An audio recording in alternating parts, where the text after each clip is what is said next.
नमस्ते मित्रों, ग्रंथ ज्ञान एक कदम आत्मा की ओर में फिर से आपका स्वागत। कल हमने बात की थी भगवद गीता अध्याय 1 के श्लोक 31 से 35 पर, जहां अर्जुन एकदम टूट से गए थे, हथियार रख दिए थे उन्होंने। हाँ बिल्कुल, शोक और करुणा ने उन्हें घेर लिया था। आज हम उसी दिव्य संवाद को आगे बढ़ाएंगे, श्लोक 36 से 40 तक। यहां अर्जुन और भी गहरे उतरते हैं, मतलब युद्ध, जीत, यहां तक कि जीने के मायने पर ही सवाल उठा देते हैं। सही कहा, उनका द्वंद्व और गहराता जाता है इन श्लोकों में। तो चलिए शुरू करते हैं। पहले श्लोक 36 में पढ़ता हूं। तस्मान नारहा वयम हंतुम धार्तराष्ट्रान् स्वबांधवान् स्वजनम ही कथम हत्वा सुखी न स्याम माधव। यहाँ अर्जुन की पीड़ा एकदम साफ है। वो सीधे माधव यानी कृष्ण से कह रहे हैं, इसलिए हे माधव, अपने ही बंधुओं धृतराष्ट्र के पुत्रों को मारना हमारे लिए उचित नहीं है। मतलब ये ठीक नहीं है। हाँ बिल्कुल। और फिर वो एक बहुत ही बुनियादी सवाल पूछते हैं, अपने ही स्वजनों को मारकर स्वजनम हे हत्वा हम सुखी कैसे हो सकते हैं, कथम सुखिनः स्याम। यही उनके द्वंद्व का केंद्र है। एक तरफ क्षत्रिय धर्म का कर्तव्य, दूसरी तरफ अपनों का मोह और सुख की चाहत। ये सिर्फ डर नहीं, बल्कि एक सवाल है कि ऐसी जीत का क्या फायदा जिसमें अपने ही ना रहे। बहुत ही मार्मिक है ये। अच्छा, और इसी सोच को आगे बढ़ाते हुए वो अगले श्लोक में कौरवों के बारे में कुछ कहते हैं। श्लोक 1.37। ये सिर्फ डर नहीं, बल्कि एक सवाल है कि ऐसी जीत का क्या फायदा जिसमें अपने ही ना रहे। बहुत ही मार्मिक है ये। अच्छा, और इसी सोच को आगे बढ़ाते हुए वो अगले श्लोक में कौरवों के बारे में कुछ कहते हैं। श्लोक 1.37। कुलक्षय कृतम दोषम मित्रद्रोहे च पातकम। हाँ, यहाँ अर्जुन मानते हैं कि जो विरोधी पक्ष हैं यानी कौरव, वो लोभ की वजह से विवेक खो चुके हैं।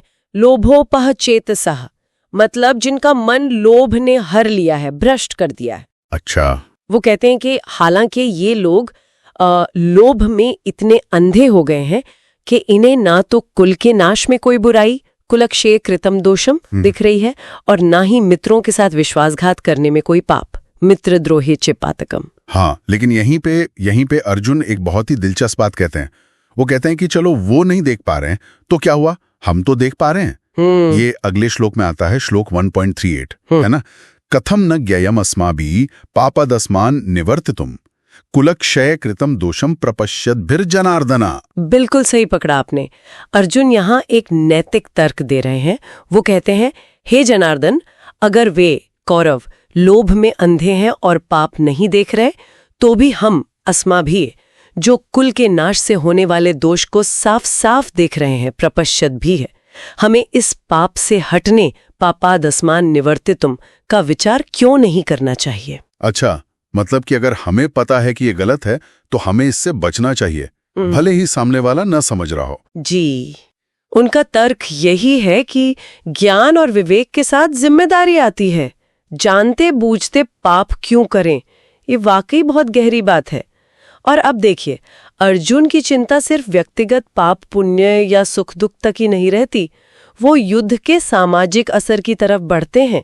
ये हमें श्लोक 1.39 में दिखता है। कुलक्षये प्रणश्यन्ति कुल धर्माः सनातनाः धर्मे नष्टे कुलम कृत्स्नम अधर्मोभिभव्यति उत। हाँ, यहाँ अर्जुन का दायरा बहुत बड़ा हो जाता है। वो कह रहे हैं कि कुल का नाश, कुलक्षय होने पर सिर्फ लोग नहीं मरते, बल्कि सनातन कुल धर्माः सनातनाः भी नष्ट हो जाते हैं। सनातन कुल धर्म मतलब परिवार और समाज की वो शाश्वत परंपराएं, वो नैतिक मूल्य, वो व्यवस्थाएं जो पीढ़ियों से चली आ रही थीं और समाज को जोड़े रखती थीं, वो सब खत्म हो जाएंगी। और जब ये धर्म ही नष्ट हो जाएगा, धर्मे नष्टे, तो फिर पूरा का पूरा कुलम कृत्स्नम ही अधर्म की चपेट में आ जाएगा। अरे बाप रे, मतलब युद्ध का असर सिर्फ बैटलफील्ड तक नहीं, बल्कि पूरे समाज पर, आने वाली पीढ़ियों तक पड़ेगा। ये तो बहुत बड़ी चिंता है। हाँ, ये सामाजिक पतन का डर है। और ये अधर्म कैसे फैलेगा, समाज पर इसका क्या असर होगा, इसे वो अगले श्लोक में और साफ करते हैं। अच्छा। श्लोक 1.40 में मैं पढ़ता हूँ। अच्छा। श्लोक 1.40 में मैं पढ़ता हूँ। अधर्माभिभवात् कृष्ण प्रदुष्यन्ति कुलस्त्रियः। अच्छा। श्लोक 1.40 में मैं पढ़ता हूँ, स्त्रीषु दुष्टासु वार्ष्णेय जायते वर्ण संकरः। हे कृष्ण, अर्जुन कह रहे हैं, जब अधर्म बढ़ता है अधर्माभिभवात्, तो कुल की स्त्रियां दूषित, प्रदुष्यन्ति कुलस्त्रियां हो जाती हैं। और हे वार्ष्णेय, कृष्ण का एक और नाम, वृष्णि वंश से होने के कारण जब स्त्रियां दूषित होती हैं, स्त्रीषु दुष्टासु, तो वर्ण संकरः उत्पन्न होता है। वर्ण संकर, इसका क्या मतलब है यहाँ? देखिए, उस समय के सामाजिक संदर्भ में वर्ण संकर का मतलब सिर्फ अनचाही संतानें या अंतरजातीय विवाह नहीं था। इसे सामाजिक व्यवस्था के टूटने, वर्ण व्यवस्था के बिगड़ने, पारिवारिक कर्तव्यों के घालमेल और कुल की पहचान खोने के एक बहुत बड़े खतरे की तरह देखा जाता था। ओह, तो अर्जुन को डर था कि युद्ध से पूरी सामाजिक व्यवस्था ही अस्त व्यस्त हो जाएगी, अराजकता फैल जाएगी। हाँ, बिल्कुल।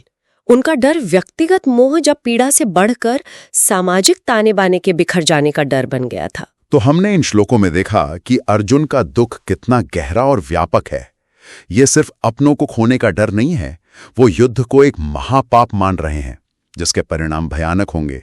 कुल का नाश होगा, सनातन धर्म खत्म होंगे, अधर्म फैलेगा और आखिर में पूरी सामाजिक व्यवस्था ही चरमरा जाएगी। जी, और यहीं से एक बहुत महत्वपूर्ण सवाल उठता है सोचने के लिए।